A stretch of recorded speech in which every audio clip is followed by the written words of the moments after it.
et bienvenue ici Lusty, bienvenue sur la chaîne de la luxure. Bon, un sujet un petit peu différent cette fois-ci de temps en temps. Je fais une vidéo sur nos amis, les SJW. On va les appeler comme ça. Là, c'est un petit peu différent, mais ça tombe bien sous le coup du SJW quand même. Alors, généralement, quand ce sont des... Je sais que vous êtes nombreux à me proposer des sujets, continuez à le faire d'ailleurs. Hein. C'est pas pour ça qu'il faut arrêter.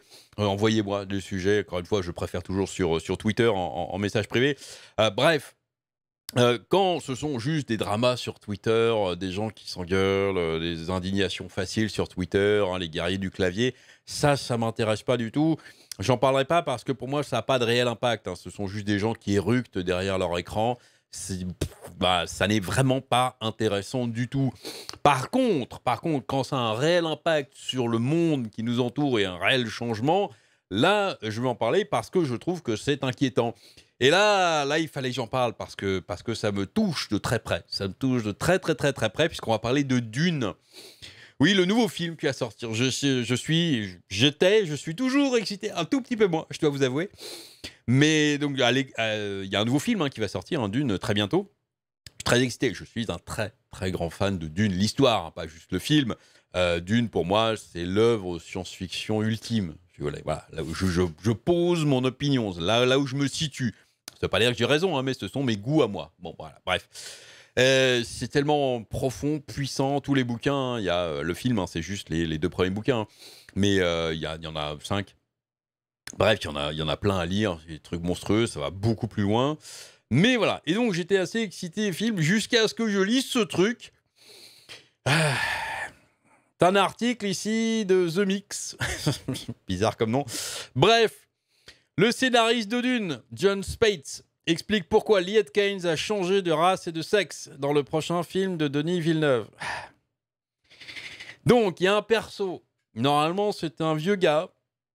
Perso très important, Liet Kynes. Dans le film, qui était... voilà, c'était quand même lui, Max von Sydow, quand même, dans le premier film. Merveilleux film, d'ailleurs. Bon, évidemment, il manque plein de trucs du bouquin, mais... En 1h30, on peut pas faire grand-chose, mais merveilleux film quand même. La musique est absolument géniale. Bref, très bon film culte à voir. Et donc, c'était Max von Sydow. Voilà. Normalement, il a une barbe dans le bouquin, il a un petit peu plus de barbe, un petit peu... Bon, bref, il est un peu plus hirsute.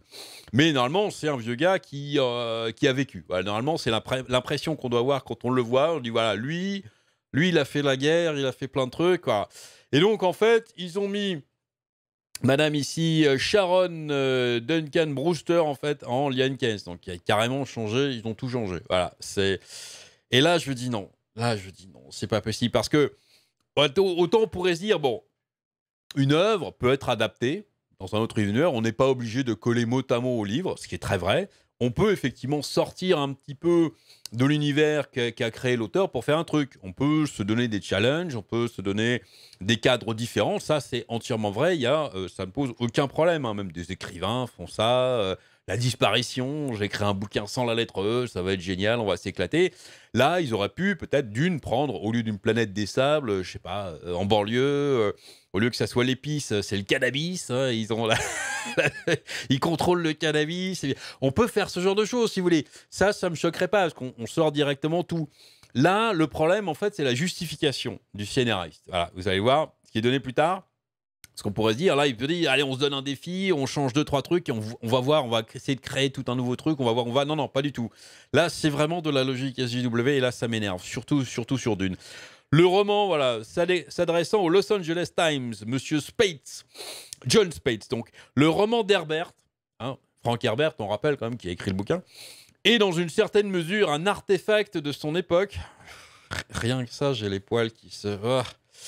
Il biaise définitivement les hommes d'une manière qui ne semble pas complètement contemporaine maintenant.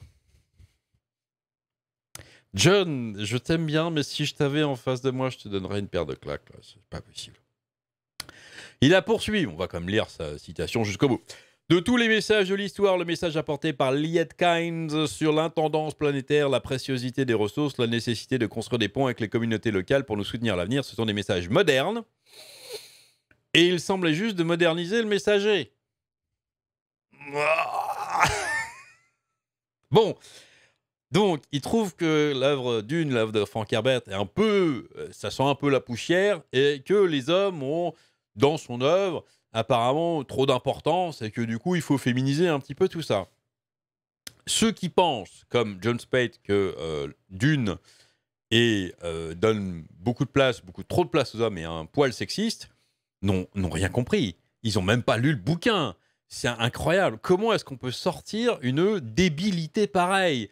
C'est monstrueux. S'il y a justement bien un bouquin, en plus c'est de la science-fiction, en plus il le dit lui-même que les messages sont modernes. Voilà, très bien. S'il y a bien une œuvre de science-fiction qui est absolument pas sexiste, même au contraire, c'est bien Dune. C'est intemporel ce truc. C'est bon, bref. On va quand même citer l'une des. Il y a des factions dans l'œuvre de Dune. Hein, il y a plusieurs factions. Là, bref, si vous allez, vous verrez évidemment de quoi je parle. Mais l'une des factions les plus puissantes, qui tire d'ailleurs beaucoup de ficelles dans l'ombre, c'est la faction qui est appelée les Bene Gesserit, qui est composée uniquement de femmes. Les femmes ont une puissance politique dans Dune absolument monstrueuse et une place, mais de premier plan, même devant les hommes, dirais-je.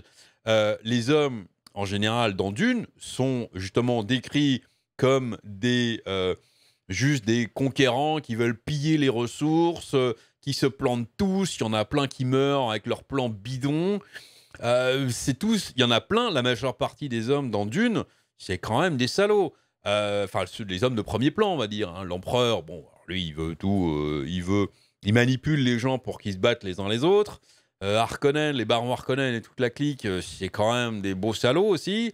Même le père du héros, Leto Atreides, il est décrit comme, bon, il est bien intelligent, mais un petit peu naïf, il est un petit peu en retrait. Et d'ailleurs, qui c'est qui se met devant la scène? Lui, c'est sa femme. C'est sa femme qui dirige beaucoup de trucs chez les Atreides. C'est grâce à sa femme que leur fils va survivre, d'ailleurs. C'est la femme qui fait toute l'éducation du fils, qui va le diriger vers le... Bon, je ne vais pas tout raconter pour ceux qui n'auront jamais lu l'histoire, qui n'ont jamais vu, mais c'est quand même sa mère qui est là et qui va tout... Mais c'est incroyable, c'est scandaleux, vraiment. C'est juste, le mec, il a dit, allez, je vais faire parler de moi, je vais faire mousser, je vais me faire mousser, je vais faire ça, sans aucune justification. Enfin, je vais juste lire, parce que là, dans cet article, il y a une petite déclaration d'une fan, un YouTuber Nerd Cookies, qui est fan de Dune aussi, voilà. Elle a déclaré d'emblée, en tant que fan des romans de Frank Herbert, je dois dire que je ne suis pas du tout d'accord avec les pensées de Spade concernant le fait que le travail de Frank Herbert est obsolète. Oui, c'est d'une débilité profonde. Je suis d'avis que la plupart des histoires fantastiques comme Dune de Frank Herbert sont intemporelles. Entièrement d'accord. Le cadre de Dune est très éloigné de notre époque moderne qui se déroule quelques 20 000 ans dans notre futur. Ce n'est pas présenté comme une société utopique. C'est ça. Le truc, c'est que c'est pas... Allez, c'est un truc...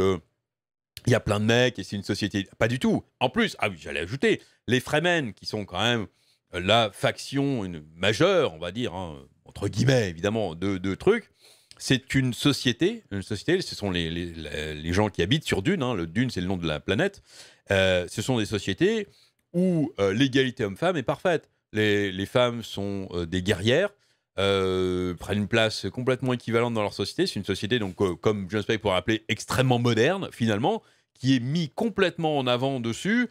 C'est incroyable. Même, je crois, parce que du coup, eh bien, Monsieur Atreides, le héros, joint les Fremen hein, pour se battre contre les Harkonnen et contre tous les autres après. Eh bien, il a normalement une garde rapprochée qui est la garde d'élite des Fremen, hein, ce qui est appelé les Feydakin. Et il me semble qu'il y a des femmes dedans, dans la garde d'élite, donc de ce qui est considéré, le mec est considéré quasiment comme un dieu hein, chez eux. John Spade, tu es un idiot. Ou alors tu n'as pas lu le livre, tu as lu juste un résumé. Je sais pas. Allez, on continue. Le cadre de Dune est très éloigné de notre époque moderne qui se déroule. Donc, ouais, non, pardon, ça je l'ai déjà lu. Ça m'énerve, je perds tous mes moyens. Plus tard dans la vidéo, Nerd Cookies note également l'affirmation de Spade selon laquelle Dune est obsolète et sans doute risible pour de nombreux fans du travail de Frank Herbert. Ah oui, je ris jaune, hein, mais je ris. Dans de nombreux cas, les hommes qui dirigent l'univers de Dune s'avèrent être des échecs ou finissent par devenir des tyrans. C'est entièrement vrai.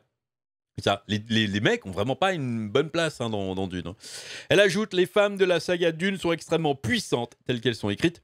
En fait, pendant une grande partie de l'histoire avant le début du premier, l'organisation entièrement féminine du Bene Gesserit a soigneusement et secrètement manipulé les pouvoirs de l'univers pour remplir son programme clandestin dans l'espoir de prendre le contrôle de l'humanité.